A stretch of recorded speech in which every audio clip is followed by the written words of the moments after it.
అండి అందరికీ నమస్తే. పెద్ద మూవీ వచ్చి ఇప్పటికే డే 7 అనేది ఇప్పుడు ప్రస్తుతానికి గడుస్తుంది కాబట్టి ఈ యొక్క వీడియో అప్లోడ్ చేయగానే లైవ్ డేటా మారిపోయే అవకాశం ఉందన్నమాట.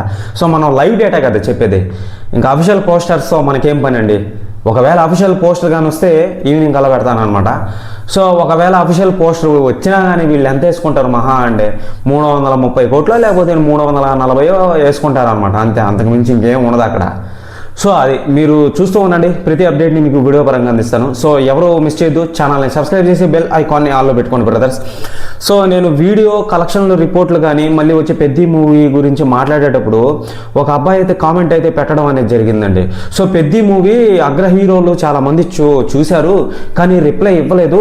ఆ యొక్క దురంధర్ మూవీ చూశారు కదండి, సో దానికైతే రిప్లై అయితే ఇచ్చారనమాట. రణ్వీర్ సింగ్కి మన హీరోస్కి ఎటువంటి సంబంధం అయితే లేదు, కానీ అయినా ఎందుకు ఇచ్చారు కొంచెం ఆలోచించు బ్రదర్ వీడియో చేసేటప్పుడు అని చెప్పి చెప్పడం అనేది జరిగింది. నేను ఇప్పుడే చెప్తున్నాను అందరికి, అంటే అందరి ఫ్యాన్స్కి చెప్తున్నాను. ఇక్కడ అబ్బాయి వచ్చి ఎన్టీఆర్ ఫ్యాన్ అనమాట. అబ్బాయి కామెంట్ కూడా మెన్షన్ చేస్తున్నది ఇక్కడ ఉంటుంది. సో ఏంటంటే నేను వ్యక్తిగతంగా అయితే చెప్పలేదు బ్రదర్, వ్యక్తిగతంగా అయితే చెప్పలేదు. సో నేను నార్మల్గా ఒక వీడియో పర్పస్ కోసం, ఇన్ఫర్మేషన్ కోసం అయితే చెప్పడం అనేది జరిగింది, అంతే. అంతకుమించి ఇంకేం లేదు. సో నేను లాస్ట్లో మాట్లాడతాను దీని గురించి. ఇక చూసుకున్నట్లయితే ఈ యొక్క మూవీ వచ్చి డే 7 అనేది గడుస్తుంది కాబట్టి ఇప్పుడు ప్రస్తుతానికి ఈ యొక్క మూవీ వచ్చి అన్ని లాంగ్వేజ్ల్లో ఎంత సంపాదించింది ఏంటి అనేది చెప్పి క్లారిటీగా చెప్తాను అనమాట. సో హిందీలో వచ్చి 2 లక్షలు అయితే సంపాదించిందండి. ఒక 189 షోస్ అయితే పడ్డాయన్నమాట. సో ఇక చూసుకున్నట్లయితే మన తమిళ్లో వచ్చి 1 లక్ష, అంతే అండి. ఒకసారి లైవ్ డేటా చూసి చెప్తాను అనమాట. సో అదే అండి, 2 లక్షలు అయితే సంపాదించింది అనమాట. షోస్ అయితే 150 కూడా కదండి. సో ఒక 30 షోస్ అయితే పడ్డాయన్నమాట. ఇప్పుడు తెలుగులో వచ్చి హిందీలో ఎక్కువ పడ్డాయి షోస్, తెలుగులో వచ్చి చాలా తక్కువ పడ్డాయి అనమాట. ఓకేనా. సో చూసుకున్నట్లయితే ఒక 40 షోస్ అయితే పడ్డాయన్నమాట. ఇప్పుడు ప్రస్తుతానికి ఈ యొక్క మూవీ వచ్చి 1 లక్ష వరకే సంపాదించిందండి తెలుగులో వచ్చి. సో ఈ వీడియో అప్లోడ్ చేయగానే మారిపోయే అవకాశం ఉంది కంపల్సరీ, ఖచ్చితంగా. ఓకేనా, డేటా మారిపోయే అవకాశం ఉంది. ఇక చూసుకున్నట్లయితే ఈ యొక్క మూవీ వచ్చి ప్రీమియర్స్ ద్వారా 18,50,00,000 అయితే సంపాదించిందండి. ఆల్రెడీ మీకు తెలిసిందే, నేను చెప్పాల్సిన అవసరం లేదు. సో షోస్ ఎన్ని పడ్డాయంటే 847 షోస్ అయితే పడ్డాయి అనమాట, ఓన్లీ మన ఇండియన్లోనే.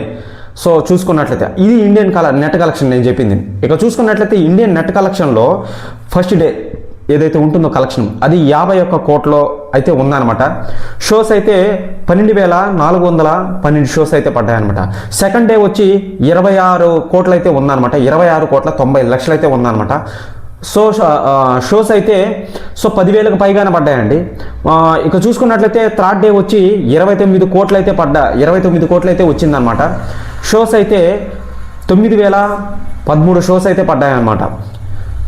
నాలుగో రోజు వచ్చి 32,15,00,000 అయితే సంపాదించిందండి. 9,000కు పైగానే ఉన్నాయన్నమాట షోస్ అయితే మన ఇండియన్ నెట్ కలెక్షన్లో. ఇదంతా నేను చెప్పింది ఇప్పుడు ప్రస్తుతానికి చెప్పబోయేది కూడా ఇండియన్ నెట్ కలెక్షనే. Overseas collection, Indian gross collection కూడా చెప్తాను అనమాట. ఇక ఫోర్త్ డే చూసుకున్నట్లయితే 32,15,00,000 అయితే ఉందండి. 9,000కు పైగానే షోస్ అయితే పడ్డాయన్నమాట. ఫిఫ్త్ డే వచ్చి 12,05,00,000 అయితే ఉందన్నమాట. షోస్ అయితే 7,000కు పైగానే 7,905 షోస్ అయితే పడ్డాయన్నమాట. సిక్స్త్ డే వచ్చి 9,065,00,000 అయితే ఉంది, 9,65,00,000 అయితే ఉందన్నమాట. సారీ అండి, చెప్పడంలో స్పీడ్గా కన్ఫ్యూజ్ అవ్వద్దు. సో 9,65,00,000 అయితే ఉందన్నమాట. షోస్ అయితే 7,554 షోస్ అయితే పడ్డాయన్నమాట. ఇక సెవెంత్ డే ఇప్పుడు ప్రస్తుతానికి గడుస్తుంది కాబట్టి ఈ యొక్క మూవీ వచ్చి చూసుకున్నట్లయితే మొత్తం కలిపి 3 lakhs అయితే సంపాదించింది ఇప్పుడు ప్రస్తుతానికి అన్ని లాంగ్వేజ్ల్లో కలిపి. కర్ణాటక నుంచి, మలయాళం నుంచి ఎటువంటి డేటా అయితే రాలేదు, నాకైతే రాలేదు. నేను చెప్తున్నాను, ఎవరో కర్ణాటకలో ఇంత సంపాదించింది, మలయాళంలో ఇంత సంపాదించిందంటే అసలు చాలా తక్కువ నాకు తెలిసి. మలయాళంలో మన సినిమాలు సరిగ్గా ఆడవు, అసలు ఆడ థియేటర్లే లేవు సరిగ్గా. అసలు ఫస్ట్ పాయింట్ అది. అక్కడ కలెక్షన్ రావడం అనేది చాలా కష్టం, ఎందుకంటే థియేటర్లు లేవు. ఆ కొచ్చిలో మళ్ళీ వచ్చి పెద్ద పెద్ద సిటీస్లో ఉన్నాయి కానీ అంత సినిమా లేదు నాకు తెలిసి. ఇక చూసుకున్నట్లయితే ఈ యొక్క మూవీ వచ్చి టోటల్గా ఇప్పుడు ప్రస్తుతానికి ఇండియన్ వరల్డ్ వైడ్, ఇండియన్ మళ్ళీ వచ్చి ఓవర్సీస్ నుంచి వచ్చిన డబ్బు ఏదైతే ఉంటుందో world wide gross collection, so 330 కోట్లు అయితే సంపాదించిందని చెప్పి క్లారిటీగా తెలుస్తుందనమాట. ఇండియన్ నెట్ కలెక్షన్లో only within GST pay చేసిన తర్వాత ఇండియన్ నెట్ కలెక్షన్లో ఇప్పుడు ప్రస్తుతానికి 179,41,00,000 అయితే ఉందన్నమాట ఇప్పుడు ప్రస్తుతానికి. 179,41,00,000 అయితే ఉందన్నమాట, గుర్తుపెట్టుకోండి. సో అది 179,41,00,000 అంటే ఇండియన్ నెట్ కలెక్షన్లో దీంట్లో థియేటర్ ఓనర్ తీసుకుంటాడు, డిస్ట్రిబ్యూటర్ ఎగ్జిబ్యూటర్ తీసుకుంటారు. సో ప్రొడ్యూసర్ చేతికి ఎంత వస్తుందండి? 179 కోట్ల అంటే 150 కోట్లు రావచ్చు ఊరామారిగా మన ప్రొడ్యూసర్ చేతికి. ఓకేనా? సో అంటే సినిమాని అమ్మేస్తే రాదు, సినిమా అమ్మకపోతే వస్తుంది అనమాట, అర్థమైంది అనుకుంటా డిస్ట్రిబ్యూటర్లకి. సో ఇక చూసుకున్నట్లయితే ఓవర్సీస్ నుంచి వచ్చిన డబ్బు ఏదైతే ఉంటుందో ఇప్పుడు ప్రస్తుతానికి అది 48 కోట్లు అయితే ఉందన్నమాట. అది ఓవర్సీస్ గ్రాస్ కలెక్షన్. అది దాంట్లో జిఎస్టీ పోద్ది, గవర్నమెంట్కి వెళ్తుందండి కన్ఫామ్డ్ ఖచ్చితంగా. అది జిఎస్టీ పోతే సో దాంట్లో ఒక 46 కోట్లు, అంతే 46 కోట్లు అయితే వస్తుంది అనమాట మన ప్రొడ్యూసర్ చేతికి. ఆ యొక్క 150 కోట్లు, ఈ యొక్క 46 కోట్లు ఎంత అండి? 196 కోట్లు ఎంతో వస్తుంది అనమాట. ఎగ్జాక్ట్లీ ఫిగర్ మీరు కూడుకోండి ఒకసారి చూసుకున్నట్లయితే. సో అదనమాట. ఇక చూసుకున్నట్లయితే ఈ యొక్క డే 7లో హిందీలో వచ్చి ఆల్రెడీ చెప్పేశాను కదా, సారీ అండి. సో ఇక చూసుకున్నట్లయితే ఈ యొక్క మూవీకి మిక్స్డ్ టాక్ అయితే తెచ్చుకునిందండి. దీని పరంగా ఎంతో బ్యాడ్ రివ్యూస్ అనేటివి చాలామంది చాలా రకాలుగా ఇచ్చారనమాట. డైరెక్ట్గా మన బుచ్చిబాబు గారు ప్రతిరోజు స్టోరీ పెడతానే ఉన్నాడు అనమాట. పెద్ద మూవీ ఎవర్రా బాగలేదు సో అని చెప్పి చాలామంది చాలా రకాలుగా మాట్లాడుతుంటారు కదా, ఆ స్టోరీస్ అయితే పెట్టి మనకు చూపిస్తూనే ఉన్నాడు అనమాట. అది కాకుండా జగ్గుబాయ్ ఎవరైతే జగపతి బాబు గారు ఉన్నారో ఆయన ఒక్క మాటతోనే పోగొట్టడం అనేది జరిగిందనమాట. సో మీరు బ్యాడ్ రివ్యూ ఇచ్చి మాకు ఎంతో మంచి చేశారని చెప్పి చెప్పడం అనేది జరిగింది. అది నెక్స్ట్ లెవెల్కి వెళ్ళింది అనమాట. సో జగపతి బాబు గారు తెలుగుగా మాట్లాడాడు. ఎందుకంటే అంటే ఫ్యాన్స్ని తిట్టలేదనమాట, అదర్ ఫ్యాన్స్ని కూడా తిట్టలేదనమాట. సో ఎవరిని తిట్టలేదనమాట, బ్యాడ్ రివ్యూస్ ఇచ్చి మాకు మంచి పని చేశారు, మీరు మూవీని ఇంకా హైప్ లేపారు అని చెప్పి చెప్పడం అనేది జరిగింది. అది ఇంకా గొప్ప విషయం. సో ఇదంతా పక్కన పెట్టేద్దామండి. ఎన్టీఆర్ ఫ్యాను ఒక అబ్బాయి నాకు కామెంట్ పెట్టడం అనేది జరిగింది. ఆ అబ్బాయికి నేను రిప్లై ఇస్తున్నాను. సో అది కాకుండా రామ్ చరణ్ గారి ఫ్యాన్స్ని నేను ఒకటి అడుగుతానమాట. సో జస్ట్ ఇది ఎవరిని ఉద్దేశించి మాట్లాడలేదు, నేను ఎవరికి సపోర్ట్ కూడా చేయను, నాకు అవసరం లేదు. నేను ఏ హీరో ఫ్యాన్ కాదు అసలు నాకు తెలిసి, అదనమాట. ఇక చూసుకున్నట్లయితే ఈ యొక్క ఎన్టీఆర్ గారి ఫ్యాన్ ఎవరైతే ఉన్నారో ఆ అబ్బాయి కింద మెన్షన్ చేస్తాను, ఇదిగో ఇక్కడే ఇది. సో నేను ఇటీవల ఒక 2 days బ్యాక్ క్రితం నేను ఒక రివ్యూ పెద్ద మూవీ గురించి ఒక వీడియో పెట్టడం అనేది జరిగింది. అది ఏంటంటే ఇప్పుడు మూవీ అందరూ చూశారు, రాజమౌళి గారి నుంచి త్రివిక్రమ్ దాకా, మళ్ళీ వచ్చి చిరంజీవి గారి నుంచి మళ్ళీ లాస్ట్ వరకు ఎన్టీఆర్ దాకా చూశారనమాట. చాలా మంది అగ్ర హీరోలు చూశారు, ప్రతి ఒక్కరు. ఎవరు రివ్యూ ఇవ్వాల. నిన్న మొన్న అల్లు అర్జున్ గారు రివ్యూ ఇచ్చాడు అనమాట. సో నేను అప్పుడు వీడియోలో ఏం చెప్పానంటే చాలా వైరల్ అయింది. ఏంటబ్బా హీరోలు అందరూ సినిమాలు చూశారు, అసలు ఎవ్వరు రివ్యూ ఇవ్వలేదు, ఏందిరా బాబు అసలు సినిమా ఏమన్నా నచ్చలేదా ఏంటి వాళ్ళకే అని చెప్పి రివ్యూ అంటే ఒక వీడియో అనేది పెట్టడం అనేది జరిగింది. సో ఎవరు రివ్యూ ఇవ్వలేదు వాళ్ళందరూ అని అనుకునే సమయానికి 3 days తర్వాత మన అల్లు అర్జున్ గారు రివ్యూ ఇవ్వడం అనేది జరిగింది. ఒక అల్లు అర్జున్ గారి ఫ్యాన్ కూడా పెట్టడం అనేది జరిగింది కామెంట్.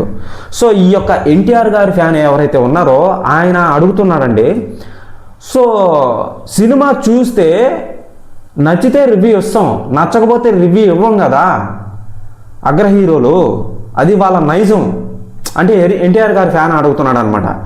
సో అదే మా ఎన్టీఆర్ గారి ఫ్యాన్కి, అంటే నేను కాదు మా ఎన్టీఆర్ గారి ఫ్యాన్కి ఆ దేవరా మూవీకి ఏమైనా రివ్యూ ఇచ్చాడా, లేకపోతే వార్ 2 మూవీకి రివ్యూ ఏమైనా ఇచ్చాడా? అలాంటప్పుడు మేము ఎందుకు ఇవ్వాలి రామ్ చరణ్ గారి పెద్ద మూవీకి అని చెప్పి అతను అడగడం అనేది జరిగింది. నేను ఒకటే చెప్తున్నా, బ్యాడ్ కామెంట్స్ అయితే పెట్టద్దు. నార్మల్గా ఈ అబ్బాయి ఎలా పెట్టాడో లాజికల్గా అలాగే పెట్టండి. బ్యాడ్ కామెంట్స్ పెడితే అది లాజిక్ లెస్ అవుతుంది అనమాట. సో అది మీరు గుర్తించాలి. ఇక్కడ అబ్బాయి అడిగింది కరెక్టే, నిజంగా రివ్యూ రామ్ చరణ్ గారు ఇవ్వలేదు కదా, నాకైతే ఎక్కడా కనిపించలేదు. సో అదనమాట. ఒకవేళ ఇచ్చిగానే ఉంటే రామ్ చరణ్ గారి ఫ్యాన్స్ ఒకసారి కామెంట్ చేసి చెప్పండి. నెక్స్ట్ వీడియోలో ఆ కామెంట్ని మెన్షన్ చేస్తా కింద, అరే బాబు ఇచ్చాడ్రా బాబు వార్ 2కి దేవరాకి అని చెప్పి ఆ అబ్బాయికి ఎక్స్ప్లెయిన్ చేస్తాను అనమాట. అంతకు మించి ఇంకేం లేదు. సో అదనమాట. అది కాకుండా కొంతమంది మూవీ బాగాలేదని చెప్తున్నారు, కొంతమంది ఫేక్ కలెక్షన్స్ అని చెప్తున్నారు. అల్లు అర్జున్ గారు ఆ యొక్క మూవీ చాలా బాగుంది, రామ్ చరణ్ గారి యాక్టింగ్ అనేది చాలా బాగుందంటే మమ్మల్ని అడుక్కుంటే ఇచ్చాడు మా అల్లు అర్జున్ గారు అనేది చెప్పడం అనేది కూడా జరిగిందనమాట. అది నాకైతే అస్సలు నచ్చలేదండి, నిజంగా నాకైతే అస్సలు నచ్చలా. సో అదనమాట, మీరు ఇక్కడ కొంచెం అర్థం చేసుకోండి. సో దీని బజ్ అనేది ఎక్కువగా హిందీ సైడ్లో కానీ ఇటు సైడ్ నుంచి ఎక్కడా లేదనమాట, మన తెలుగు సైడ్ నుంచే ఉందన్నమాట. సో మరి మీరు ఈ కామెంట్లకి ఏమంటారో ఖచ్చితంగా కామెంట్ సెక్షన్లో కామెంట్ చేసి చెప్పండి, ఓకేనా. సో ఇక చూసుకున్నట్లయితే ఈ యొక్క మూవీ వచ్చి టోటల్గా ఇండియన్ నెట్ కలెక్షన్లో మీరు ఇవే గుర్తుపెట్టుకోవాలి. టోటల్గా ఇండియన్ నెట్ కలెక్షన్లో 179,41,40,00,000 అయితే ఉందన్నమాట ప్రస్తుతానికి. ఓవర్సీస్ నుంచి వచ్చిన గ్రాస్ కలెక్షన్ ఏదైతే ఉంటుందో అది 48 కోట్లు అయితే ఉందన్నమాట. టోటల్గా వరల్డ్ వైడ్ గ్రాస్ కలెక్షన్ ఇప్పుడు ప్రస్తుతానికి వాళ్ళ అఫీషియల్ పోస్ట్ అయితే వదిలేరు నిన్న 315 కోట్లని. ఇప్పుడు ప్రస్తుతానికి ఈ యొక్క మూవీ వచ్చి 330 కోట్లు అయితే ఉందన్నమాట. ఈ డే గడుస్తూ ఉంది కాబట్టి ఇప్పుడు ప్రస్తుతానికి మైత్రి మూవీ మేకర్స్ వాళ్ళు ఎంత వదులుతారో చూడాలన్నమాట. సో అదనమాట. ఇక చూసుకున్నట్లయితే ఈ యొక్క మూవీ ఏదైతే ఉంటుందో 225 థియేటర్కల్ రైట్స్ అయితే జరిగింది. మంచి ఓటీటీ ప్లాట్ఫామ్స్కి ఇస్తారనమాట. సో మంచి ఆడియో రైట్స్కి అయితే ఎక్కువ డబ్బు వస్తే దానికే ఇస్తారనమాట. ఇక చూసుకున్నట్లయితే ఈ యొక్క ఓటీటీ ప్లాట్ఫామ్ దేనికి ఇస్తారో ఏంటి అనేది వేచి చూడాల్సిందే. ఇక శాటిలైట్ రైట్స్ కూడా ఉంటాయన్నమాట. అటు ఇటు చూసి 225 కోట్ల థియేటర్కల్ రైట్స్ అయితే నిర్మాత కొంచెం దగ్గరలో ఉన్నాడు లాభాలకు. నాకు తెలిసి ఇప్పుడు బ్రేక్ ఈవెన్ అవ్వాలంటే కనీసం 450-400 కోట్లు అయితే కొట్టాలన్నమాట. ఇదే అండి అప్డేట్ అనేది. సో ఛానల్ని సబ్స్క్రైబ్ చేసి బెల్ ఐకాన్ని ఆన్లో పెట్టుకోండి, ఓకేనా. బాయ్.